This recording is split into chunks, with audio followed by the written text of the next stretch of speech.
প্রিয় দর্শক, স্বাগত জানাচ্ছি আগামীর বাংলাদেশ অনুষ্ঠানে। আশা করি আপনারা ভালো আছেন, সুস্থ আছেন। আলোচনার শুরুতেই চলুন আমরা পরিচিত হয়ে নেই আমাদের আজকের দুজন অতিথির সঙ্গে। আজকে আমাদের সঙ্গে রয়েছেন রাজনৈতিক বিশ্লেষক ও কলামিস্ট ডক্টর সায়ন্ত সাকোয়াত, রয়েছেন প্রধান উপদেষ্টার senior assistant press secretary Faiz Ahmad. আপনাদের দুজনকেই স্বাগত জানাচ্ছি। জুলাই সনদ বাস্তবায়নের সুপারিশ জমা হওয়ার পর রাজনৈতিক দলগুলোর মতো ভিন্নতা নিরসনে অন্তর্বর্তী সরকার আর কোনো উদ্যোগ নেবে না, এটা পুরনো খবর। এখন রাজনৈতিক দলগুলো নিজেদের মধ্যে আলোচনা করে মতৈক্যে পৌঁছাতে বলা হয়েছে সরকার থেকে। সেজন্য 1 সপ্তাহ সময় দেওয়া হয়েছে। আপনি জানেন যে 1 সপ্তাহ সময় শেষ হয়ে যাওয়ার পথে। রাজনৈতিক দলগুলো আসলে কি করছে? আমার মনে হয় যে সরকারের তরফ থেকে এই যে সিদ্ধান্তটা, যে 1 সপ্তাহের মধ্যে রাজনৈতিক দলগুলো নিজেরা সিদ্ধান্ত দিবে, একমত হবে, জানাবে, না হলে সরকার নিজেরাই আদেশ জারি করবে, তারা যেটা ভালো মনে করে সেটা করবে। এইটা এক ধরনের চালাকি এই জন্য বলবো যে বাংলাদেশের রাজনৈতিক দলগুলো একমত হওয়াটা খুব দুরূহ ব্যাপার, এটা ঐতিহাসিকভাবে সত্য। বরং সেইখানে এই সরকারের তরফ থেকে ঐক্যমত্য কমিশন করে যে আলোচনার পরিবেশটা তৈরি করা হয়েছিল এবং অনেক দ্বিমতের মধ্য থেকে আস্তে আস্তে আলোচনা করে করে অনেকগুলো বিষয়ে একমত যে হলো, এটা বিরাট এক সাফল্য ছিল। ওই সাফল্যের অংশটুকুকে বেস ধরে ওইটাকে নিয়েই সনদ করা এবং ওইটুকু ঐক্যমত্য নিয়ে এগিয়ে যাওয়া। যেখানে ঐক্যমত্য হবে না সেটাকে জনগণের উপর ভোটের রায়ে রিফ্লেকশন হোক, ওইভাবে ছেড়ে দেওয়া গেলে এই যে এখন যে দলগুলোর মধ্যে নতুন করে যে বিভেদ, এটা হতো না। এখন সেটা না করে যে 1 সপ্তাহের মধ্যে যে করতে হবে সেই শর্তটা জানে, যারাই শর্ত দিচ্ছে তারা খুব ভালো করেই জানে যে এই দল একমত হতে পারবে না। তার মানে হচ্ছে তারা তাদের মতামতটাকে রাজনৈতিক দলগুলোর উপর চাপিয়ে দিতে চায়, এই সুযোগটাকে গ্রহণ করে যে তোমরাই তো একমত হতে পারোনি। কিন্তু জেনে বুঝে এটা করলো, কারণ একমত হতে পারবে না এটা একদম অবধারিত সত্য এই দেশের রাজনৈতিক দলগুলোর জন্য। তাতে করে কি হলো, বিভেদ বাড়লো। 1, 2 হলো কোনো সিদ্ধান্ত রাজনৈতিক দলের উপর চাপিয়ে দিয়ে সেটা বাস্তবায়ন করা যায় না। গণভোট হলে বাস্তবায়ন করা যায় না। গণভোটের প্রশ্ন নিয়ে ঘাপলা আসছে। ভেতরে অনেকগুলা জিনিস দিয়ে আপনি বলবেন যে সারণী অমুক বা ধারা অমুক মোতাবেক সেইখানে দেওয়া আছে, ওগুলো কি পড়বে মানুষ? বলবে যে জুলাই সনদ আপনি বাস্তবায়ন চান কি চান না? জুলাই সনদ বাস্তবায়ন চান কি চান না, এখন জুলাই সনদে আপনি কি রাখবেন? সেইখানে ধরেন জামায়াত চায় না এমন একটা উপাদান আছে, বিএনপি চায় না এমন একটা উপাদান আছে, তারপর এনসিপি চায় না এমন একটা উপাদান আছে, আবার প্রত্যেকে চায় এমন উপাদানও আছে। তাহলে এই ধারাগুলোর মধ্যে বিএনপির সমর্থক যারা, তারা পুরো জুলাই সনদ চায় না এমন নয়, কিন্তু এর কোনো ধারা চায় না। জামায়াত ইসলাম পুরো জুলাই সনদ চায় না এমন নয়, কিন্তু কোনো ধারায় তারা একমত নয়। এটা তো হবে, তাই মোটের উপর ভোটটা কিভাবে দিবে? হ্যাঁ না। ফলে আপনার অনেকগুলো উপাদান একযোগ সঙ্গে যখন করছেন এবং সেখানে বিভিন্ন দলের দ্বিমত থাকা জিনিসগুলো যখন আপনি রাখছেন, তখন সেখানে হ্যাঁ বা না দেওয়া কিভাবে সম্ভব? কে দিবে? আপনি এখানে একটা প্রশ্ন আপনাকে করতেই চাই, সেটি হলো যে আসলে এই সরকার কিন্তু সবার সরকার, এটা একটা জিনিস। আর সুযোগ সুবিধা ভোগ করছে আধা সরকার হিসাবে বিএনপি, জামাত এবং এনসিপি সবাই, এটাও সত্য। এখন সুযোগ সুবিধা ভোগ করবে, দায়িত্ব নিবে না, এটা কি করে হয়? আমার প্রশ্ন হলো সেটা হলো যে জুলাই সনদ নিয়ে নিজেদের মধ্যে আলোচনা করে সমাধান না যেতে পারলে রাজনৈতিক দলগুলোর দায়বদ্ধতা তো তৈরি হবে। সমাধানের সবকিছুতে আসতে আপনি তো বাধ্য করতে পারেন না। গণতন্ত্র হচ্ছে এরা আলোচনা করবে, বসবে, এবং যেখানে যেখানে প্রত্যেকটা দলের আলাদা এজেন্ডা থাকে, প্রত্যেকটা দলের আলাদা রাজনীতি থাকবে, আলাদা মোটিভ থাকবে, জনগণ দেখবে কার মোটিভটা প্রো বাংলাদেশি না, কার মোটিভটা প্রো পিপল না, কার মোটিভটা প্রো ডেমোক্রেটিক না, সেটা জনগণ প্রত্যাখ্যান করবে। সেই সুযোগটা দেন। আপনি মনে করেন যে থাকছে, হ্যাঁ, হানা ভোট নিয়েও তো প্রশ্ন আছে। আপনার হানা ভোটের উপাদান ভেতরে আপনি কি বিষয়ের উপর হানা ভোট হবে? সেখানে আপনি মনে করেন যে উচ্চকক্ষে পিআর বিএনপি একমত হয়নি, আপনি সেটাকে নিয়ে আলাদা করে যদি বলতেন যে উচ্চকক্ষে পিআর হবে, আপনি এটা একমত কিনা, হ্যাঁ না দিতে পারতো মানুষ। এখন এই উচ্চকক্ষে পিআরটাকে থাকবে এটা বলছেন আপনি আরো 20টা ধারার সঙ্গে একসঙ্গে দিয়ে, তখন মানুষ এইটাই আলাদা করে কি করে মত দিবে? ইভেন দেখেন আর একটা জিনিস, ছোট্ট একটা জিনিস প্রশ্ন করে আপনাকে, যেটা সাধারণ মানুষ আমাদেরকে অনেক সময় প্রশ্ন করে, সেটি হলো এই যে লাস্ট পর্যন্ত যে সংশোধনীটা আসলো, যেভাবে আসলো, এটা হলে দেশের ক্ষতি কি হবে বলেন তো? ধরুন সরকার যেটা রেডি করছে, দেশের কোন জায়গায় ক্ষতি হবে এটা বলতে পারবো না আমাদের? দেশের ক্ষতি হবে বাংলাদেশে। এখন ধরেন যে আমি তো রাষ্ট্র পরিচালনা করিনি, কখনো করেছি। যারা রাষ্ট্র পরিচালনার দায়িত্বে ছিলেন বা করেছেন তারা মনে করেন যে এইগুলি সব পাশ হলে এক বাক্যে, তাহলে সরকার পরিচালনায় তাদের একটা প্রশ্ন, তারাই সব বুঝে, আমরা বুঝি না? না না, তারা সব বুঝে এমন না। তাহলে আমরা যারা বুঝি আমরা অ্যানালাইসিস, কিন্তু আমরা তো দেখেছি কোনো দেশের জন্য কোনো ক্ষতি নাই তো। আমরা দেখি প্র্যাকটিক্যাল ক্ষেত্রে আমরা দেখছি যে আসলে এখানে যেটা আছে দেশের জন্য তেমন ক্ষতি নাই। দেশের জন্য তেমন ক্ষতি আর কোনো ক্ষতি নাই বলতে কোনো আমি কথা তেমনটা না। উইথড্র করলাম। যদি আপনার এরকম হয়, মনে করেন যে দুদক গঠন করবে কারা, বিরোধী দল থেকে 3 জন, সরকারি দল থেকে 2 জন, এই যদি হয় দুদক ফরমেশনের কমিটি, তাহলে সেখানে যারা সরকারে যারা থাকবে তারা দুদকটা একেবারেই তারা দুদক গঠন করতে দিবে না। কারণ এই 3 জনের মত 2 জনের মত দিয়ে পুরোপুরি বিরোধী দল তো আর দুদক গঠন করতে পারে না। আইন তো সরকারকে পাশ করতে হয়, এটার প্রবিধান তো সরকারকে করতে হয়। আপনি সরকারকে, চুরি তো সরকারি দল করে না, চুরি সরকারি দল করে, চুরির বিচারের বিধান। আরেকটা বিষয় এখানে প্রশ্ন আসছে কি, এখানে আরেকটা প্রশ্ন আসছে, সেটা হলো যে সব প্রতিষ্ঠানগুলোকে যদি আষ্টে পৃষ্ঠে এমন ভাবে বাঁধতে চান যে সরকার যাতে ডান বামে একেবারে করতে না পারে, দেশ চালাতে পারবে না। আমি একটা কথা বলি, ধরুন আগামী ইলেকশনে একটা দল ক্ষমতা আসলো, ধরুন সে কি আজীবন ক্ষমতায় থাকবে? না। তাহলে সুবিধা তো সেটাই, আজীবন থাকবে না বলে তাহলে এই দল যখন বিরোধী দল যাবে তখন তো সে সুবিধা পাবে। তাহলে আপনাকে আমি পাল্টা প্রশ্নটা করি, এ তো আজীবন থাকবে না, আপনি 5 বছর পর তো ভোট দেওয়ার সুযোগ পাবেন। যদি আপনি মনে করেন যে এই যে জুলাই সনদে যেই সব জিনিসগুলো নিয়ে আপত্তি আছে এই দলগুলোর, ওগুলো সরিয়ে যেগুলো একমত সেগুলি দেন। যেখানে যেখানে আপত্তি এবং আশঙ্কা করছেন যে এই ধারাগুলো ব্যবহার করে স্বৈর শাসক হয়ে উঠতে পারে ক্ষমতায় আসলে, স্বৈরশাসক হয়ে উঠলে মানুষ ভোটের মাধ্যমে বিদায় করবে, এবং বিদায়ের পরে ক্ষমতায় না থাকলেও থাকা অবস্থায় বিচার না হলে বিদায়ের পরে তো তাদের বিচারের কাঠগড়ায় দাঁড়ানোর সুযোগ পরের সরকার পাচ্ছে। এতগুলো লোক যে মারা গেল, এতগুলো লোক আহত হলো, এতগুলো লোক মারা যাওয়ার অর্জন কি হয়নি? শুধু রেজিম চেঞ্জ না, রেজিম চেঞ্জ না, মানুষের ভোটের অধিকার তার হাতে ফিরিয়ে দেওয়া। একটা সরকার যাতে স্বৈর শাসক হয়ে দীর্ঘমেয়াদী ফ্যাসিবাদ কায়েম করতে না পারে, 5 বছর পর পর সংবিধান মোতাবেক নির্বাচন হবে, নির্বাচনটা নির্দলীয় সরকারের অধীন হবে, মানুষ তার প্রতিনিধি পছন্দ করে নিতে পারবে। কেউ যদি রাষ্ট্র পরিচালনার দায়িত্বে এসে এটাকে ক্ষমতা মনে করে এবং অপব্যবহার করে, তার বিরুদ্ধে মানুষ রায় দিবে এবং তিনি বিচারের আওতায় আসবেন খারাপ করলে। এটা কি অর্জন? এটাকে কি আপনার অর্জন মনে হয় না? ডাক্তার শান্ত, প্রবলেমটা হচ্ছে অন্য জায়গায়। ক্ষমতা আসার আগে যে অবস্থা, মানুষ তো, আমরা সাধারণ মানুষের মনে করি ক্ষমতা আসার যদি এগুলো একটু যদি বাইন্ডিং না থাকে তাহলে তো যাতা হয়ে যাবে। ক্ষমতায় আসার আগে এই অবস্থা হইলে এরপরেই তো ভোট আছে। মানুষ যদি মনে করে যে ক্ষমতায় আসার আগে এদের এই আচরণ, সুতরাং এদেরকে আমি ভোট দিব না। আপনি মানুষের হাতে শুধু তার প্রতিনিধি নির্বাচনের পূর্ণাঙ্গ ক্ষমতাটা দেন। অনেক কিছু চেঞ্জ। 1, 2 হলো সে যদি অন্যায় করে তাহলে ক্ষমতায় থাকতে না হয় ক্ষমতার অপব্যবহার করবে। 5 বছর পর ক্ষমতাটা যাবে না হাত থেকে, তখন যেন পরবর্তী সরকার তার বিচারটা নির্মোহভাবে করে। এই 2টা জিনিস এস্টাবলিশড হয়ে গেলে এই দেশের 80% প্রবলেম সলভ হয়ে যাবে। ফয়েজ আহমদ, আপনি নিশ্চয়ই লক্ষ্য করেছেন যে এই জুলাই সনদ নিয়ে যখন কথাবার্তা শুরু হয়, আমরা লক্ষ্য করছি যে কখনো জামাত সরকারের তীব্র সমালোচনা মুখর, এনসিপি সরকারের পক্ষে, আবার দেখা গেল যে একসময় এনসিপি সরকারের সমালোচনা করছে, বিএনপি আবার সরকারের পক্ষে, আবার দেখা গেল জামাত এবং বিএনপি সরকারের পক্ষে আছে, এনসিপি চরম বিরোধিতা নেমে গেল।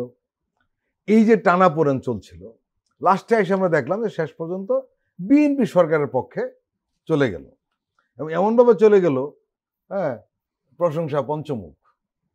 হঠাৎ করে আবার যখন লাস্ট ঘটনা ঘটলো তখন বিএনপি আক্রমণ শুরু করলো। এনসিপি এবং জামাত খুব খুশি, এবং বিএনপি কি মনে করে উনি একটা ল্যাঙ্গুয়েজে ব্যবহার করেছেন, প্রতারণা শব্দ, এটা মোটামুটি শালীন, এছাড়া আরো অনেক কিছু করেছে। এর মাধ্যমে একটা প্রমাণিত হয় যে, যাই বলুন, আমরা সাধারণ মানুষ বুঝি যে এই সরকার মোটামুটি নিরপেক্ষভাবে আছে, কারণ সবাই খেপে, সবাই আবার প্রশংসা করে, ইত্যাদি ইত্যাদি। এখন বিষয়টা যেটা হলো যে, প্রশ্নটা যেটা হলো যে সরকার তার কৌশল অনুযায়ী কাজ করবে, এটা সবাই কৌশলটা প্রয়োগ করে। সে রাজনৈতিক দলগুলির কোর্টে বলটা দিয়ে দিয়েছে, এখন তোমরা খেলো। আমার প্রশ্ন হলো যেটা, সেটি হলো তারা তো খেলতে সম্ভবত রাজি না, কারণ খেলার মাঠ টাট কিছুই তারা রেডি করে না, বল তো অনেক দূরের কথা। সরকার তাহলে কি করবে এখন? সরকার প্রসঙ্গটিকে বা বিষয়টিকে পলিটিক্যাল পার্টিগুলির কোর্টে ঠেলে দিয়ে বলছে এখন তোমরা খেলো। দ্যাট ইজ দ্য একটা কনসেপশন, আমরা এভাবে ভাবছি, আপনি একটু ভিন্নভাবে ভাবেন। সরকার, যে সরকারটি আপনাদের, অবশ্যই আপনাদের বলতে এই রাজনৈতিক দলগুলির, সেই সরকার আপনাদের কাছ থেকে একটু সহযোগিতা চাইছে যে এই বিষয়ে আমরা শেষ করতে পারছি না, আপনারা একটু আমাদেরকে শেষ করে দেন। এভাবে ভাবতে অসুবিধা কোথায়? কেন আমরা এই সিদ্ধান্তে বা এই মতে উপনীত হয়েই বসে আছি যে আমাদের এক্সিস্টিং ক্রিয়াশীল পলিটিক্যাল পার্টিগুলির মধ্যে আন্তরিক পরিবেশে বসে আলোচনার কোনো সুযোগ নেই? এটা কেন আমাদেরকে ভাবতে হবে? আমরা তো আওয়ামী লীগ বিএনপির সেই জামানায় নেই যখন আওয়ামী লীগ তার বিরোধী দলের লোকজনকে কোথাও সামাজিক অনুষ্ঠানে পর্যন্ত প্রবেশ করতে দিত না। আমরা তো এখন সেই জামানায় বসবাস করছি যে জামানায় এই 30-35টা রাজনৈতিক দল দিনের পর দিন, মাসের পর মাস একসঙ্গে বসে নিজেদের মধ্যে আলাপ আলোচনা করেছে, আলোচনা করে অধিকাংশ বিষয়ে একমত হতে পেরেছে। আমরা তো দেখেছি যে এই আলোচনার বিরতিতে রাজনৈতিক দলগুলি নিজেদেরকে একরকম কাজ নেই মনে করে আবার নিজেরা বসেছে নানান জায়গায় আয়োজন করে, দেখেছি না? সে সময় তো সরকারও কাউকে বলে নাই যে আপনারা নিজেরা বসেন। ওনারা তো নিজেরা কখনো আসাম রবের বাসায়, কখনো জনাব সালাউদ্দিন সাহেবের বাসায় বসেছেন। তো তার মানে কি, ওনাদের নিজেদের মধ্যে বসার একটা পরিবেশ অভ্যুত্থান সৃষ্টি করে দিয়ে গেছে। আর এই পলিটিক্যাল পার্টিগুলি যদি মনে করে যে তাদের নিজেদের মধ্যে বসার পরিবেশ নাই, সেখানে রেফারি দরকার হবে, সেখানে কাউকে মিডিয়েট করতে হবে, এইটা আবু সাইদ, মুগ্ধ, যাদের কথা বলে এখন আপনারা মুখে ফেনা তোলেন, তাদের রক্তের সঙ্গে বেইমানি, পরিষ্কার বেইমানি।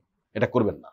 পলিটিশিয়ানদেরকে কিন্তু মানুষ প্রতিদিন জাজ করে, তাদের রেজাল্টটা দেয়, রায়টা দেয় হয়তো একদিন, সুযোগ পায় একদিন বলে, প্রতিদিন সুযোগ পেলে প্রতিদিনই দিয়ে দিত।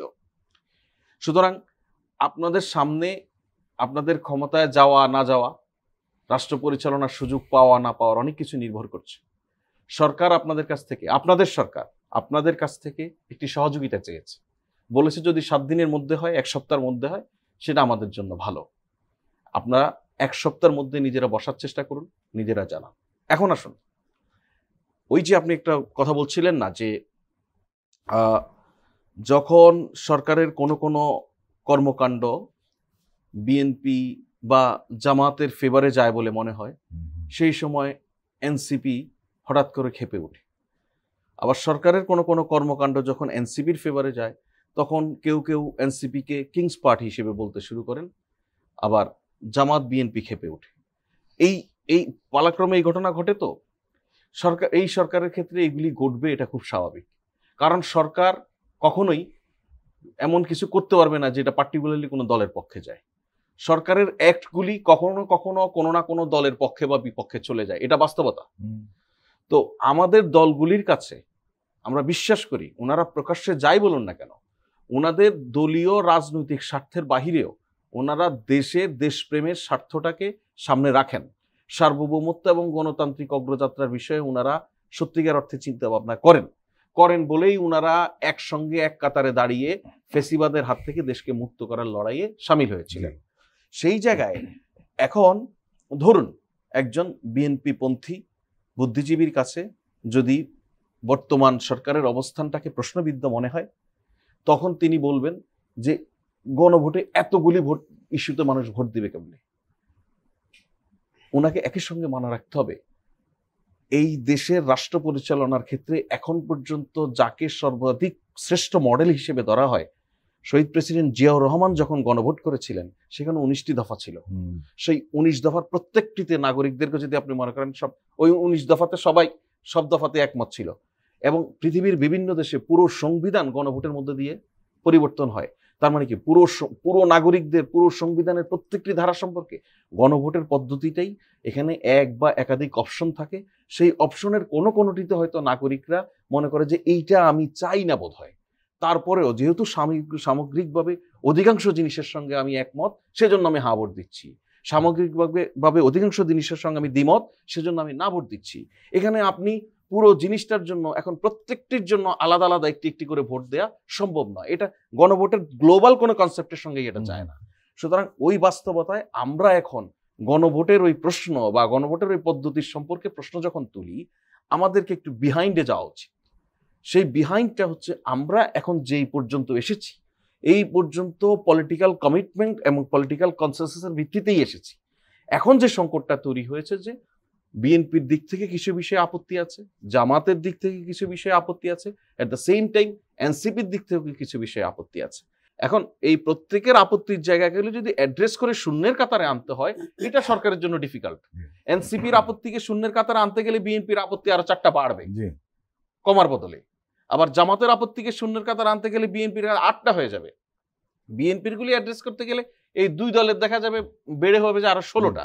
সো এই বাস্তবতায় সরকার, আমি যেটা বলছি যে এই সরকার দায়িত্ব গ্রহণের পর থেকেই, শুরু থেকেই রাজনৈতিক দলগুলির সঙ্গে প্রকাশ্য অপ্রকাশ্য যোগাযোগ করে থাকে। ফয়েজ আহমদ, এখানে আর একটা নির্দিষ্ট করে একটা জিনিস জানতে চাইবো আপনার কাছে। সেটি হলো, ধরে নিন যে রাজনৈতিক দলগুলি একসাথে বসে কোনো সমাধানে বসলো না অথবা বসলোই না, তাহলে সরকার কি করবে তখন? ওকে, আপনার মানে পার্টিকুলারলি আপনার প্রশ্নের দিকে আমি যাচ্ছিলাম। তো সরকার যেহেতু প্রকাশ্য অপ্রকাশ্যে রাজনৈতিক দলগুলির সঙ্গে নিয়মিত যোগাযোগ রাখে, এই যে সরকারের দিক থেকে রাজনৈতিক দলগুলিকে একটি আহ্বান করা হলো, ধরে নেয়ার এটা কোনো কারণ নেই যে এই আহ্বান শুধুমাত্র সরকারি চিন্তার প্রসূতই একটা আহ্বান। এই আহ্বানের ক্ষেত্রেও রাজনৈতিক দলগুলির কোনো পরামর্শ থেকে থাকতে পারে। রাজনৈতিক দলগুলির সঙ্গে বিভিন্ন ইস্যুতে আলোচনা হয়তো হওয়ার পরে ওনারা কোনো কোনো ক্ষেত্রে মনে করেছেন যে এবার এই পর্যায়ে আমরা নিজেদের মধ্যে একটু আলাপ করে সমাধানে আসতে পারি কিনা সেটাও দেখা উচিত। সেজন্য একটা সুযোগ দেয়া। এখন সেটা যদি ধরুন না হয়, তাহলে আপনি যে প্রশ্ন করছেন যদি তারা না বসে, সাধারণত আমাদের দেশের রাজনৈতিক বাস্তবতা বা রাজনৈতিক ঐতিহাসিক প্রেক্ষাপট যদি আমরা বিবেচনা করি, যে কোনো সময়ে আলোচনার জন্য 10-15 দিন বেঁধে দিলেও প্রথম 14 দিনে আসলে কোনো আলোচনা শুরু হয় না। সময় তো নেই, 15 না সময় রাজনীতিবিদরা একসঙ্গে বসে এটা 1 ঘন্টায় সমাধান করতে পারেন। এটা অনেক জটিল কোনো সমস্যা না। সুতরাং আমি বোধ করি উনারা বসবেন, কারণ উনাদের মধ্যে এই আন্তরিকতাটুকু আছে, এটা দেশবাসী দেখতেও চায়। আরেকটা বিষয়ে অপশন কি হবে সেটা সরকার আগে বলে দিয়েছে। ওনারা যদি না পারে তাহলে সরকার একটা সিদ্ধান্ত নিয়ে নিবে। এখন সরকারের ওই সিদ্ধান্ত যদি রাজনৈতিক দলগুলি সম্মিলিতভাবে বা বিচ্ছিন্নভাবে কেউ যদি একমত হতে না পারে, সেক্ষেত্রে যদি সরকারকে লাল কার্ডও দেখাতে চায়, ওয়েলকাম। আপনি তাহলে সেক্ষেত্রে আপনারা আপনাদের বিকল্প বেছে নেবেন। সরকার তো আপনার সবাইকে মিলাতে গিয়ে সরকার পুরো সবার সঙ্গে শত্রুতা তৈরি করতে পারবে না। সরকার একটা সলিউশনের পথে হাঁটছে, বিশেষজ্ঞদের সঙ্গে কথা বলেছে, আইডিয়া নিয়ে কথা বলেছে। আপনার পক্ষে যাবে আপনি বলবেন যে ওকে ফাইন, আপনার বিপক্ষে যাবে আপনি বলবেন যে না, এই সরকার এটা করতেই পারে না। হ্যাঁ, সো সরকার কি করতে পারে কি করতে পারে না, এই এজেন্ডা আপনি আগে থেকে সেট করে দেননি কেন? আপনি যখন সরকারগুলি গঠন করেছেন, সরকারটাকে গঠন করেছেন। সুতরাং প্রশ্ন অনেক রকম, সমাধানের পথে আমাদেরকে যেতেই হবে। এই সমাধানের পথ ছাড়া সামনে গণতান্ত্রিক উত্তরণের পথ আমরা পাবো না। প্রিয় দর্শক, আমরা এখন একটি বিরতি নিচ্ছি, আপনারা আমাদের সঙ্গেই থাকুন।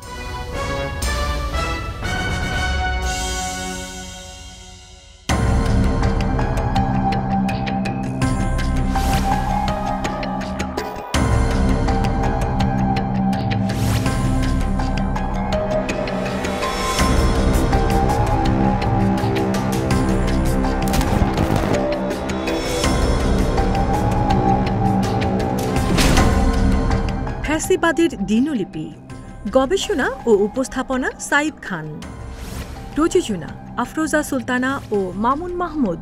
দেখবেন প্রতি রবি থেকে বৃহস্পতিবার সন্ধ্যা 7টায়।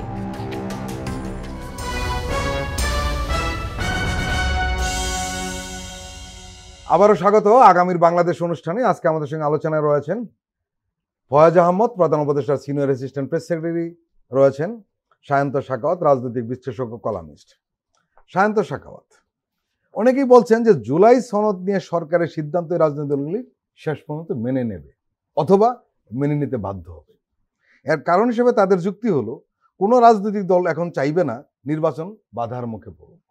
সরকার এবং রাজনৈতিক দলগুলো অন্তত একটা বিষয়ে এককাট্টা হয়েছে যে 15ই ফেব্রুয়ারির আগেই নির্বাচনটা হতে হবে। এর কোনো বিকল্প আসলে নেই। আর রাজনৈতিক দলগুলো একটা ভালোভাবেই বুঝতে পারছে যে সঠিক সময় নির্বাচনটি না হলে দেশ তো সংকটে পড়বেই, একই সঙ্গে তারাও বিপদে পড়ে যাবে। এই কারণেই হয়তো অনেকে বলছেন যে শেষ পর্যন্ত রাজনৈতিক দলগুলো মেনে নেবে। আপনার কি মনে হয়? রাজনৈতিক দলগুলো মেনে নেবে এটা একটা ভালো কথা এবং খুবই শুভ উদ্যোগ যদি মেনে নেয়। কিন্তু আপনি সঙ্গে সঙ্গে আরেকটা বলছেন, না হলে মেনে নিতে বাধ্য হবে। আমার আপত্তির জায়গা ওই জায়গায়, মেনে নিতে কাউকে বাধ্য করেন না। বাধ্য হবে এখানে আমি একটু ব্যাখ্যা দিতে চাই আপনাকে। আমি বলছি এখানে সরকার বাধ্য করবে না, না না নিজেরাই বাধ্য হবে। না না, ওই বাধ্য হওয়ার পরিস্থিতিটাই দয়া করে করবেন না। কেন করবেন না? কেউ যদি নিজে থেকে উপলব্ধি করে দেশের স্বার্থে, মানুষের স্বার্থে, রাজনীতির স্বার্থে, গণতন্ত্রের স্বার্থে মেনে নেয়, সেটা মানা এবং তার রিফ্লেকশন কাজে পড়ে। আর কেউ যদি পরিস্থিতিতে পড়ে মানতে বাধ্য হয়, তাহলে সেটা কৌশলের অংশ হয়, সেটা দ্বারা সংকট উত্তরণ হয় না, সাময়িক একটা চালাকি হয় সেটা। কিন্তু একটা বিষয় আপনাকে বলবো কি, যে সবাই কৌশল নিতে পারবে, সরকার পারবে না, এরকম লিখিত আছে। পারবে, কিন্তু সেটা ভালো রেজাল্ট ভালো হবে না। আমি বলছি যেটা ফয়েজ ভাই এতক্ষণ যেটা বললেন যে রাজনৈতিক দলগুলো আলোচনা করে ঠিক করবে, না হলে তো সরকারকে একটা সমাধানে যেতে হবে। সরকার কি সমাধানে যাবে সেই ঘোষণা যদিও আমার মেমোরি বিট্রে না করে থাকে, আমি কালকেও পুরনো ফাইল ঘেটে একটু দেখার চেষ্টা করেছি। এই ঐক্যমত্য কমিশনের প্রধান ডক্টর আলী রিয়াজ সাহেব উনি বলছেন যে বিভিন্ন দল যে যে বিষয়ে একমত হবে সনদে সেটা নিয়েই তারা আগাবেন, বাকিগুলো নোট অফ ডিসেন্ট আকারে থাকবে, সেটা নির্বাচনে মানুষ ডিসাইড করবে। দ্বিতীয় হলো প্রধান উপদেষ্টা ডক্টর মোহাম্মদ ইউনূস তিনি জাতির উদ্দেশ্যে ভাষণে ওই একই কথার প্রতিধ্বনি করেছেন। এখন ওনারা আগে থেকে আমাদের জানিয়ে রাখলেন যে একমত যে বিষয়ে সব দল হবে সেটুকু নিয়েই ওনারা আগাবেন, বাকিটা জাতিকে জানিয়ে দেবেন যে এই বিষয়ে এই দল একমত হয় নাই। এমনও বলছেন যে ওয়েবসাইটে দিয়ে দিবেন, মানুষকে জানিয়ে দিবেন, মানুষ যাতে বুঝতে পারে যে এই দল সংস্কার বা গণতন্ত্র এটার বিপক্ষে অবস্থান নিয়েছে, তারা রায়টা দিতে পারে সেটা চিন্তা করে। সেখান থেকে তারা সরে আসলেন কেন সেটা আমরা বুঝতে পারছি না। এক। দুই হলো যেটা বলছেন যে রাজনৈতিক দলগুলো বসবে একসঙ্গে, জুলাই গণঅভ্যুত্থান সেই সুযোগ করে দিচ্ছে। বাংলাদেশের রাজনীতি জুলাই গণঅভ্যুত্থানের আগের আর পরে একেবারে আমরা নরক থেকে ভেস্তে চলে আসবে এটা ভাবাটা একেবারেই বোকামি হবে। কারণ আমরা এই মাটি থেকে বেড়ে ওঠা, এই কালচারে ওঠা মানুষ, আমরা নানান দোষ ত্রুটি নিয়ে, নানান সীমাবদ্ধতা নিয়ে রাজনীতি করা এদেশের যে রাজনৈতিক দল এবং ব্যক্তি, তারা হঠাৎ করে একটা গণঅভ্যুত্থানে ভেতরটা চেঞ্জ করে ফেলবে না, এটা আশা করা বোকামি। আওয়ামী লীগের সঙ্গে বসতে বলছেন না, আওয়ামী লীগের সঙ্গে বসে এতদিন এই পর্যন্ত আওয়ামী লীগের সঙ্গে না, এর আগে জামায়াত ইসলাম। আমি একটু ব্যাখ্যাটা দেই, একটু উদাহরণ দিলে বুঝবেন। আওয়ামী লীগের জামাত কখনো একসঙ্গে বসবে হাসিনা এবং নিজামী সাহেব এবং আন্দোলন করে, এটা ভাবা যায়নি, কিন্তু রাজনৈতিক মিত্র তখন। আবার বিএনপি আর স্বৈরাচারী এরশাদ তারা একসঙ্গে বসবে এবং সিদ্ধান্ত গ্রহণ করবে, ভাবা যায়নি, কিন্তু রাজনৈতিক মিত্র হয়েছে। যেই 17-16 বছর ধরে নিপীড়নের শিকার যে বিএনপি এবং জামায়াত ইসলাম একসঙ্গে বসলো, একসঙ্গে সাফার করলো, গুম খুনের শিকার হলো, তারা এরপরে এসে বিএনপি জামায়াত ইসলামকে রাজাকার যুদ্ধাপরাধী বলবে আর জামায়াত বিএনপিকে চাঁদাবাজ দখলদার বলে গালি দিবে, এটা তো প্রত্যাশিত ছিল না, কিন্তু এটা বাংলাদেশের রাজনীতি। ওই বাস্তবতা মাথায় রেখে আপনাকে চিন্তা করতে হবে যে এরা আপনি চাইলেন আর এরা একসঙ্গে বসে সিদ্ধান্ত নিয়ে ফেললো, আর রেফারির দরকার হবে না কেন? যদি দরকার হবে নাই মনে করেন, তাহলে ঐক্যমত্য কমিশনের এই রেফারি আগে করলেন কেন? 9 মাস ধরে করলেন, রেফারির দায়িত্ব পালন করলেন এবং ধরেই নিয়েছেন এরা পারবে না এবং পারছিল না। অনেক বিষয়ে দ্বিমত ছিল, আপনি রেফারিং করে করে এক জায়গায় এনে একমত করিয়েছেন। এখন নতুন করে যেখানে দ্বিমত ওইটাকে আপনি প্রধান করে তুলছেন, যেখানে একমত হয়েছে ওইটাকে প্রধান করে আগাইলে কিন্তু এই বিতর্কগুলো উঠতো না। আর গণভোটের প্রশ্নে জিয়াউর রহমানের হেনা ভোটের যে প্রশ্ন তুলেছেন, জিয়াউর রহমানের এখানে 19 দফা বলছে, 19 দফা ছিল পুরোপুরি একটা উন্নয়নের রূপরেখা, এখানে রাজনৈতিক অন্য এজেন্ডা ছিল না, এখানে এরকম বাক বিতণ্ডা পক্ষ বিপক্ষ রাজনৈতিক দলের সমঝোতার প্রশ্ন ছিল না, যে দেশের উন্নয়নের স্বার্থে জিয়াউর রহমান এই এজেন্ডা নিয়ে এগিয়ে যেতে চান, আপনি একমত। সুতরাং সেইখানে ভোট দেওয়া যত সহজ ছিল, আমার প্রশ্নটা ছিল যে এই এজেন্ডার মধ্যে ভোট দেওয়া চুজ করা অত সহজ না। না আমি ওটাকে কি উন্নয়নের রূপরেখা বলে, দেখুন আমি বলছি যখন প্রশ্ন 19টা, তার মধ্যে কোনো একটা জায়গায় কোনো একটা পার্টিকুলার ওয়ার্ডে হলেও একজনের অসম্মতি থাকতে পারে, সেটা অন্য জিনিস। কেউ বলেনি আপনি এখন তো বলছে কেউ বলেনি, আপনি এটা বলছেন, কারণ সেখানে হাবটের পার্সেন্টেজ দিয়ে তো সব মূল্যায়ন হয়েছে। আমি ওই বিতর্কটা না, যখন এটা 19 দফা উল্লেখ হয় আমি তখনও সংবাদ মাধ্যম ছিল না, আমি তখনও কথা হতো, তখনও কলাম লেখা হতো, কেউ একজন এটার ধারা নিয়ে বলেন নাই যে দেশের স্বার্থে এই ধারাটা অমূলক বা এটা অন্যায় হচ্ছে, কিন্তু এখন তো আপনি এর মধ্যে যা নিচ্ছেন এর মধ্যে এর বিপক্ষে দাঁড়ানোর অনেকে দাঁড়িয়ে গেছে, এখন কি হবে? তখন তো 19 দফার একটা দফার পক্ষে কেউ একটা আমি এখানে পোষণ একটু রেসপন্স করি। নাম্বার 1 সেটা হচ্ছে 19 দফা নিয়ে নয় শুধু, আমি 19 দফাকে একটা এক্সাম্পল হিসেবে এনেছি এই কারণে যে আমি বলছি গণভোটের পার্টিকুলার ওই প্রশ্নে যদি আপনি প্রশ্ন তোলার চেষ্টা করেন যে এতগুলি ধারা মানুষ কোনটাতে হ্যাঁ বলবে কোনটাতে না বলবে এরকম, সো এটা গ্লোবালি প্র্যাকটিস আছে, সেই জায়গাটা আমি একটা এক্সাম্পল হিসেবে আনছি। আমি 19 দফা নিয়ে কোনো প্রশ্ন তুলছি না, নাম্বার 1। নাম্বার 2 হলো এই যে আপনি প্রশ্নটা বলছেন কি করবে মানুষ, কি করবে? দেয়ার ইজ অপশন, না ভোট না দিবেন। মানে আমরা যে এই জুলাই সনদ বলেন, আমরা যে এই সংস্কারের প্রস্তাব নিয়ে মানুষের কাছে যাচ্ছি, রাজনৈতিক দলগুলির কারো কাছে যদি এটা চূড়ান্ত অর্থে মনে হয় যে এইটা সমর্থনযোগ্য নয়, তাহলে কি আছে আপনার সামনে? না। আমি আপনাকে একটা টেকনিক্যাল প্রবলেম আমার কথা বলি। আপনি যে সনদে যেই ধারাগুলো রাখছেন তার মধ্যে অনেকগুলোর সঙ্গে আমি স্ট্রংলি এগ্রি করি, করেন। একটা দুইটা পয়েন্ট আমি স্ট্রংলি ডিসএগ্রি করি। এখন আমি যদি অনেকগুলো পয়েন্টে এগ্রি করি বলে যে হ্যাঁ দেই, তার সঙ্গে সঙ্গে আমাকে দিয়ে আপনি কৌশলে ওই ডিসএগ্রি করা দুইটাকে আপনি পাশ করিয়ে নিচ্ছেন। আপনাকে এবার সেটা কিভাবে? আপনাকে এবার একটা রাজনৈতিক সিদ্ধান্তে আসতে হবে। এই ক্ষেত্রে আমি পার্সোনালি হলে যা করতাম, আমি একটা রাজনৈতিক সিদ্ধান্তে আসতাম, ব্যক্তির রাজনৈতিক সিদ্ধান্তের জায়গায়। আমি যদি মনে করি যে আমার যে দুটোতে ডিসএগ্রি আছে, সেই দুইটোর ডিসএগ্রির মাত্রা এত যে বাকি 48টা ডিসএগ্রির মাত্রা তার সঙ্গে মিলে না, আমি ডিসএগ্রিতে না ভোট দিতাম। এইবার আপনি শুনেন, আমি আমাকে বুঝান, সেই কারণে আমি বলি, এবার আপনি আমাকে বুঝান যে আমি ওইগুলো পড়ব, আপনিও পড়বেন, যারা ভোট দিবে তাদের কত শতাংশ আপনি এটা পড়াবেন। কারণ আমরা ধরে নেই, কারণ আপনি একটা কৌশলের আশ্রয় নিয়ে ওই মেজরিটি অংশের সঙ্গে আপনি গণভোট কিভাবে করবেন? কারণ আমরা ধরে নেই গণভোট করতে হবে। আপনার 1996 সালে গণভোট হয়েছে না এই দেশে? সেই গণভোট কিসে হয়েছিল? রাজনৈতিক দলগুলো একমত হয়েছিল সবাই যে আমরা প্রেসিডেন্সিয়াল ফর্ম অফ গভর্নমেন্ট থেকে আমরা পার্লামেন্টারি ফর্মে যাব। কিন্তু জনগণের এইখানে একটা অনুমোদন দরকার, সেই জন্য যেতে হয়েছিল গণভোটে। আপনি হ্যাঁ বা না দিবেন সেটা একরকম, কিন্তু যেখানে অনেকগুলো পয়েন্ট থাকবে এবং দ্বিমতের সুযোগ থাকবে এবং দ্বিমতটা আগে থেকেই বাজারে চাউর হয়ে যাচ্ছে, সেইখানে গণভোটে এই পদ্ধতি। আমি এখানে আমি একটা জিনিস পরিষ্কার করি, আমরা গণভোটের ভোটের দেওয়ার ক্ষেত্রে এই জটিলতা নিয়ে যে আলাপটা করছি, এটা আমার কাছে খুব যৌক্তিক আলোচনা না। এই কারণে আমি বলছি এটাতে গ্লোবালি নানান প্র্যাকটিস আছে, নানান এক্সাম্পল সামনে রেখে আমাদেরকে এগোতে হবে। আরেকটা বিষয় হচ্ছে, আপনি যদি মনে করেন যে এই যে প্রশ্নটা, এটা আমার কাছে খুবই আপত্তিকর যে আমরা এই শহরে বসে টেলিভিশনের স্ক্রিনে আমাদেরকে দেখা যায় বলে আমরা বলছি যে মানুষ কি এরা বুঝবে নাকি পড়বে নাকি। এই আন্ডার এস্টিমেট করাটা উচিত না।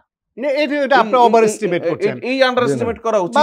মানুষ শিক্ষিত কত শতাংশ যে পড়বে এটা? না, মানুষ পড়বে না। আপনি পড়তে পারে না সেই মানুষটার জন্য তো টেলিভিশন বানিয়েছে।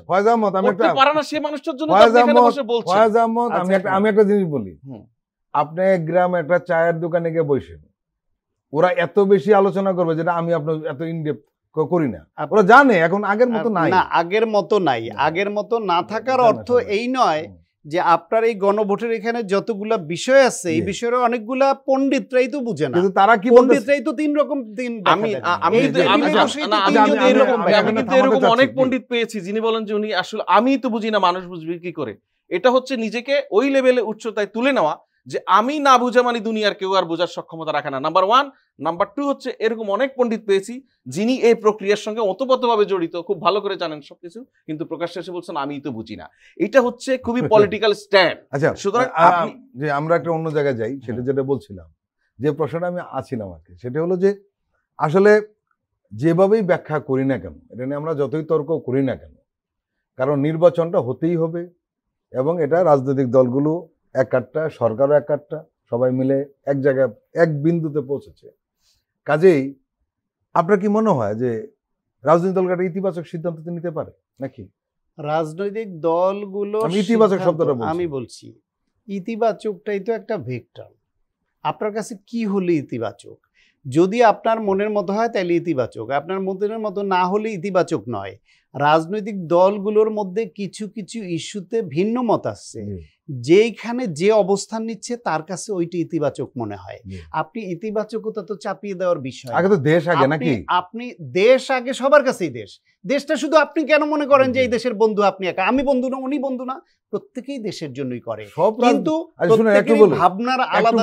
সব রাজনৈতিক নেতারা এত বন্ধু না, এরা আগে নিজেরটা দেখে। না, এটা আপনি নিজেও বিশ্বাস করেন, আমিও জানি, যারা আগে নিজেরটা দেখে তাদেরকে প্রত্যাখ্যান করার সুযোগ জনগণের হাতে দেন। সেই সিদ্ধান্তটা আপনি আমি হাতে তুলে না নেওয়া উচিত।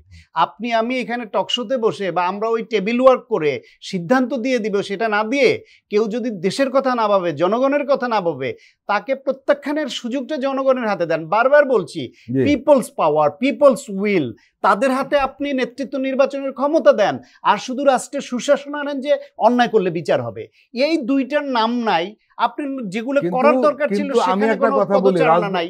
জনগণের হাতে ক্ষমতা দেন, জিনিস নিয়ে বেশ জনগণের হাতে ক্ষমতা দেন। এই ক্ষমতা তো রাজনৈতিক দলগুলোর দায়িত্ব নাকি? সবার দায়িত্ব, সবাই দিচ্ছে।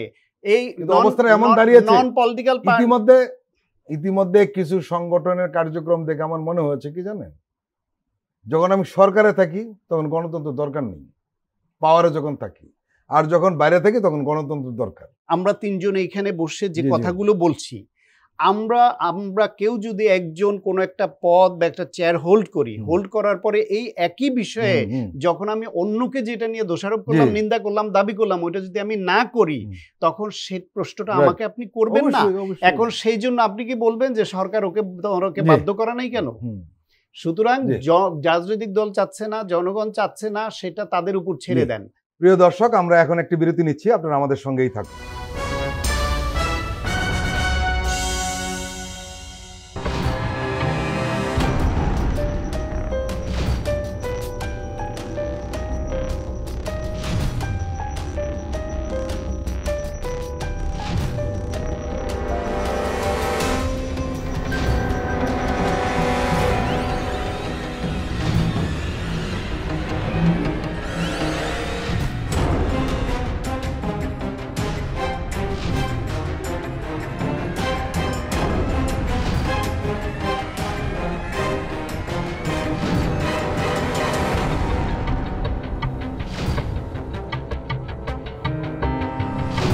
কেমন আছে অর্থনীতি দেখবেন প্রতি সোম ও মঙ্গলবার রাত 10:20।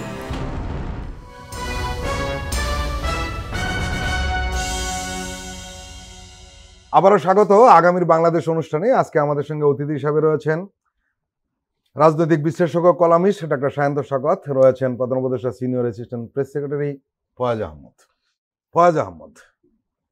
আরপিও সংশোধন হলো, অনেক মৌলিক বিষয় এখানে এসছে, আমরা লক্ষ্য করেছি বেশ কিছু বিষয় এসছে যেটা আগে ছিল না। তবে যেটা নিয়ে সবচেয়ে বেশি আলোচনা সেটা হলো জোটে থাকলেও নির্বাচন করতে হবে নিজ নিজ প্রতীকে। এখন স্বাভাবিক কারণেই বিএনপি বড় দল, তাদের সঙ্গে শরিক রয়েছে বেশি, তারা আপত্তি জানিয়েছিল, তারা চিঠিও পাঠিয়েছিল এবং আইন উপদেষ্টার সঙ্গে দেখাও করেছিল সালাউদ্দিন সাহেব। তখন অন্যান্য দলগুলো টনক নড়লো, তারা প্রতিবাদ করলো, জামাত ইসলাম প্রতিবাদ করলো। শেষ পর্যন্ত আমরা দেখলাম যে সিদ্ধান্ত নেওয়া হয়েছিল সেটাই রয়ে গেল। এখন আমার আপনার কাছে প্রশ্ন সেটি হলো যে রাজনৈতিক দলগুলো তো একটু বিপদে পড়লো, বড় দলগুলো এবং ছোট দলগুলো উভয়ই এই ধরনের অবস্থাটা নিয়ে নিল কেন শেষ পর্যন্ত? দৃষ্টিভঙ্গিটা কি আসলে সেটা জানতে চাচ্ছি। আচ্ছা, সরকারের দৃষ্টিভঙ্গিটা কেমন? আচ্ছা, দৃষ্টিভঙ্গির জায়গাটাও বলছি এবং একই সঙ্গে অন্য কোনো সলিউশনের দিকে যদি এখানে আরেকটা যোগ করি, এখানে সম্ভবত আমি যতটুকু জানি সেটা হলো নির্বাচন সংস্কার কমিশন এই ধরনের সুপারিশ দিয়েছিল। ইলেকশন কমিশন বা সরকার এগুলি তো গণতান্ত্রিক প্রতিষ্ঠান। ইলেকশন কমিশন বা সরকার চাইতে পারে না কোনো ব্যক্তি নির্বাচনে জেতার জন্য কোন পথ সহজ হবে সেটা তারা নির্ধারণ করে দিতে পারে না, বরঞ্চ তাদের একটা সুযোগ থাকে দেশের রাজনৈতিক দলগুলির রাজনৈতিক বিকাশে একটা সুযোগ রাখার। সেটা যদি কোনোভাবে যদি আইনিভাবে সেই সুযোগটা তৈরি হয়। আপনি খেয়াল করে দেখুন তো বাংলাদেশের নির্বাচনী রাজনীতিতে আপনি এই যে ধানের শীষ, নৌকা, দাঁড়িপাল্লা, নাঙ্গল, এরপরে আমি যদি আপনাকে বলি যে ভাই 5 নম্বর একটা প্রতীকের কথা বলেন, আপনার জন্য এটা খুব ডিফিকাল্ট হয়ে যাবে, খুব কঠিন। আমি এমন অনেক বড় বড় নেতা পরিচিত আছে আমাদের সোসাইটিতে, রাজনৈতিক সোসাইটিতে, যাদের দলের নাম বলবো এবং আপনি তার দলের প্রতীকের নাম বলতে পারবেন না, এই বাস্তবতা আছে। আপনি এমন মন্ত্রী দেখেছেন এই দেশে যে শরিক হিসেবে জোটবদ্ধভাবে নির্বাচন করে মন্ত্রী পর্যন্ত হয়েছেন, কিন্তু তার দলের নির্বাচনী প্রতীক কি এটা এদেশের মানুষ জানে না। সুতরাং এটা রাজনৈতিক লিটারেসিতে এক ধরনের মানুষকে দূরে রাখা হয়েছে, বা ওই সুযোগই সিস্টেম দেয়নি যে সুযোগের কারণে মানুষ তার দলের প্রতীক সম্পর্কেও অবগত হতে পারে।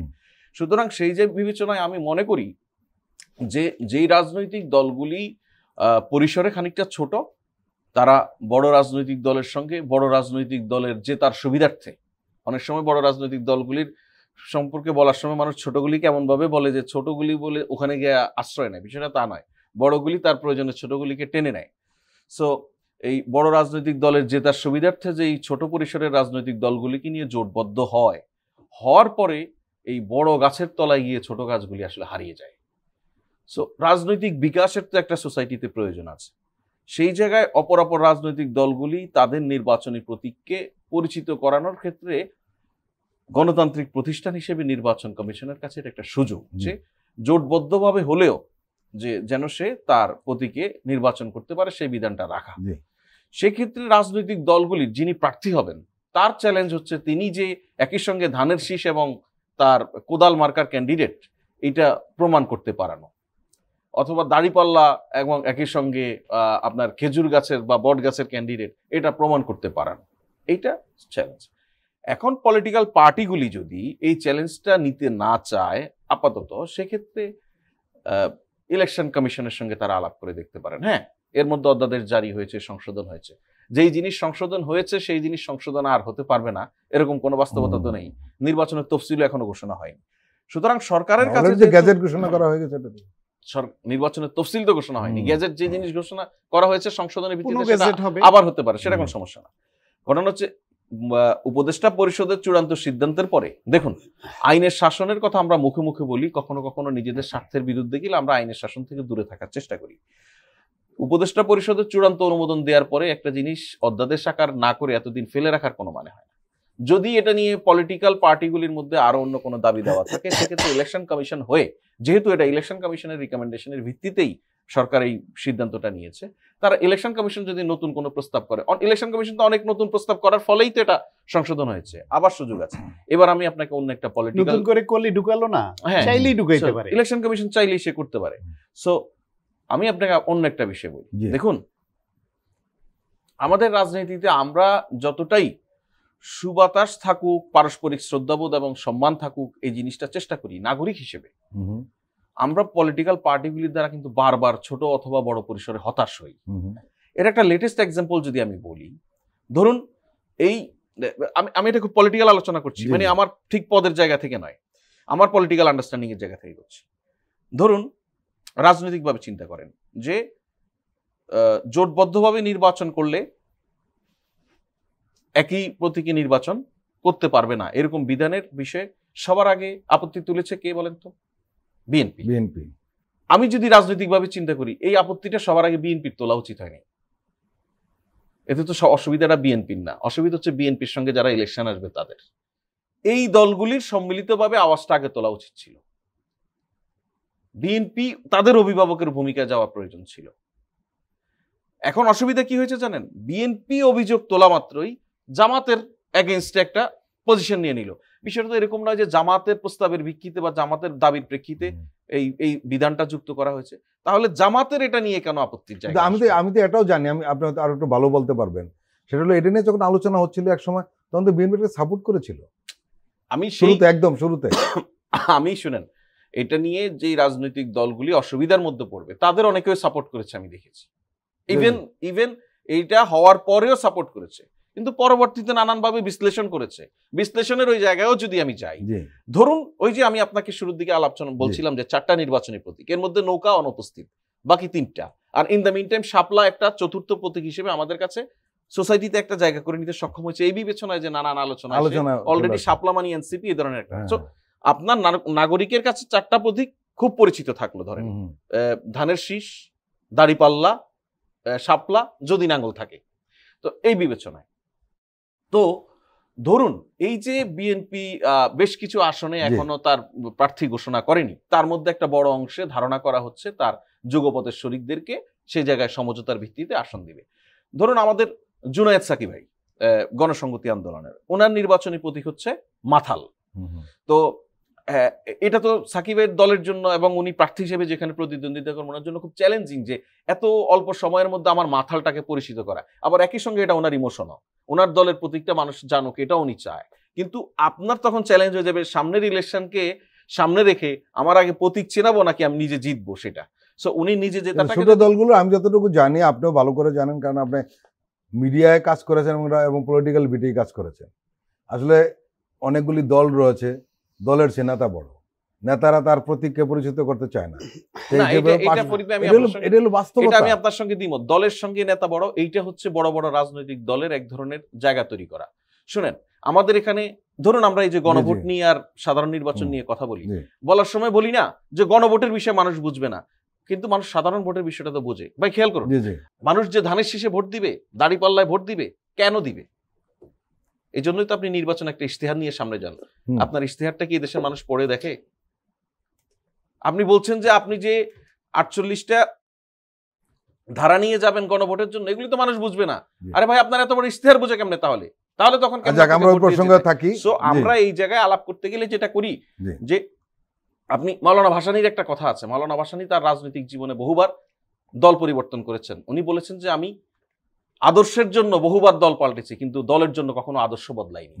সুতরাং রাজনৈতিকভাবে আপনার যদি একটা কমিটমেন্টের জায়গা থাকে, সেই কমিটমেন্টের জায়গা আপনি যদি গত 15 বছরও হিসাব করেন, দেখবেন যে সবচেয়ে বেশি জনঘনিষ্ঠ বিষয়ে আন্দোলন সংগ্রাম করেছে বামপন্থী রাজনৈতিক দলগুলো, কিন্তু মানুষকে সম্পৃক্ত করতে পারে। এটা হচ্ছে পলিটিক্যাল চ্যালেঞ্জের বিষয়। তো সেই জায়গায় আমি যেটা বলছি এখন যে এই দলের প্রতীকের বিষয়ে এখানে নির্বাচন কমিশনের কাছে সুযোগ রয়েছে, নির্বাচন কমিশনের মাধ্যমে হতে পারে। অপরদিকে রাজনৈতিক দলগুলি যেগুলি এই সংকটটায় পড়তে পারে, সেই রাজনৈতিক দলগুলি নিজেরা আলাপ করে ইলেকশন কমিশনের সঙ্গে একটা সমাধানের দিকে যেতে পারে হয়তো। ডক্টর সায়ন্ত সাখাওয়াত, আপনি নিজে ছাত্র রাজনীতি করেছেন এবং রাজনীতিবিদদের সঙ্গে আপনার ওঠা বসা আছে, ঘনিষ্ঠভাবে অনেকে চেনেন, জানেন, এবং আপনি একজন রাজনীতি বিশ্লেষক, খুব কাছ থেকে দেখার চেষ্টা করেন রাজনীতিটা কিরকম চলছে বাংলাদেশে। এই যে সংশোধন হলো, এটা কি রাজনৈতিক দলকে নির্বাচনী জোট বা ঐক্যকে দুর্বল করবে মনে হয় আপনার? এই মার্কার বিষয়টা কিছুটা দুর্বল করবে। যেই সিদ্ধান্তটা নিয়েছে আমার মনে হয় এটা ভালো সিদ্ধান্ত, যে দলের প্রতীকটাকে ইমোশনালি হোক, লজিক্যালি হোক, ডেমোক্রেটিক ওয়েতে এটাকে রিপ্রেজেন্ট করার দরকার একটা দলের, তাতে ওই দল হিসেবে মার্কা নিয়ে দলটা এগিয়ে যায়। সমস্যা হচ্ছে সময়। এই বিভিন্ন ছোট পরিসরের দলগুলি যারা, এই দলের বেশ কিছু নেতা আছেন, তারা তাদের দলীয় পরিচয়ে তার ইমেজ নিয়ে, তার মার্কা নিয়ে নির্বাচনে গেলে, জোটের বাইরে গেলে তার নির্বাচিত হয়ে আসাটা খুব দুরূহ। এটা হচ্ছে বাস্তবতা। কিন্তু সংসদের প্রয়োজনে তাদেরকে সংসদে আনতে পারলে দেশ জাতির উপকার হবে। কারণ তারা অনেকেই আছেন ব্যক্তিগতভাবে চিনি তো আমরা, কোন একটা জোটে বা কোন দলের পক্ষে থাকলেও তারা পুরোপুরি বিবেক বন্ধক রাখেন না, কিছু ন্যায্য কথা বলেন, কাজ করেন, এরকম আছে অনেকে। কেউ আরেকটা কথা বলছেন যে এতে আদর্শ ভিত্তিক রাজনীতি একটা বিকাশ করতে পারে, কারণ যে দল যে সেটা আমি আসছি, আমি তো একমত হলাম, ওইটা ভালো হয়েছে। সেই ক্ষেত্রে এই নেতাদেরকে সংসদে নির্বাচিত হয়ে আসাটা দেশের স্বার্থে প্রয়োজন, এটা আমার মত বা অনেকে মনে করেন। কিন্তু তারা মানসিকভাবে প্রস্তুত ছিলেন না যে তার মার্কায় তার নির্বাচন করতে হবে, কারণ আগে থেকে এরকম বিধান ছিল না। ফলে তিনি তার মার্কাটাকে আগে থেকে এরকম পরিচিত করাননি। এখন হঠাৎ করে নির্বাচনের 3 মাস 4 মাস আগে যদি এই বিধান করা হয়, তিনি হিমশিম খাবেন, তার মার্কাটা চিনবে না। আর একটা হলো, তিনি যেই জোটে যাবেন সেই জোটের খুব কট্টর নেতাকর্মী যারা, তারা অন্য মার্কায় স্লোগান দিতে খুব স্বাচ্ছন্দ্য বোধ করবেন না। তাহলে হবে কি, আলটিমেটলি দুই পক্ষ ক্ষতিগ্রস্ত হবে। বড় দল যারা জোটে নিয়ে এদেরকে এমপি বানিয়ে এনে তার সংখ্যা বাড়াতে চায়, অথবা সংসদটাকে শক্তিশালী করতে চায় তার গ্রুপটাকে, তারা ওইখানে ক্ষতিগ্রস্ত হবেন। কিন্তু বেশি ক্ষতিগ্রস্ত হবেন হলো গিয়ে যে একটা ছোট দলের উল্লেখযোগ্য 2-1 নেতা এমপি হয়ে সংসদে যেতে পারলে তার দলটা যে টিকে যেত। এটা সেই জন্য আমার প্রস্তাব হচ্ছে বা অনুরোধ থাকবে, নির্বাচন কমিশন যেন পুনর্বিবেচনা করেন যে বিধান তারা করেছেন সেটা ঠিক আছে, সেটা দলের জন্য, গণতন্ত্রের জন্য ভালো, কিন্তু সেটা পরের নির্বাচন থেকে ইমপ্লিমেন্ট করা হবে। ততদিনে দলগুলি প্রস্তুতি নেক নিজের মার্কাকে পরিচিত করানোর, এইবারের নির্বাচনটা যেন আগের নিয়মে জোটের প্রতীক চাইলে নিতে পারে। জি। পাশাপাশি ওই স্বাধীনও তো থাকতে হবে যে ওই দল চাইলে যেন তার দলের মার্কাও নিতে পারে, যেটা ছিল। ডাক্তার সায়ন্ত সাখাওয়াত এবং ফয়েজ আহমদ, আপনারা দুজনে আমাদের দীর্ঘ সময় দিলেন, আপনাদেরকে আন্তরিক ধন্যবাদ। প্রিয় দর্শক, আজকের অনুষ্ঠান আমরা এখানে শেষ করছি। আপনারা ভালো থাকবেন, সুস্থ থাকবেন। আল্লাহ হাফেজ।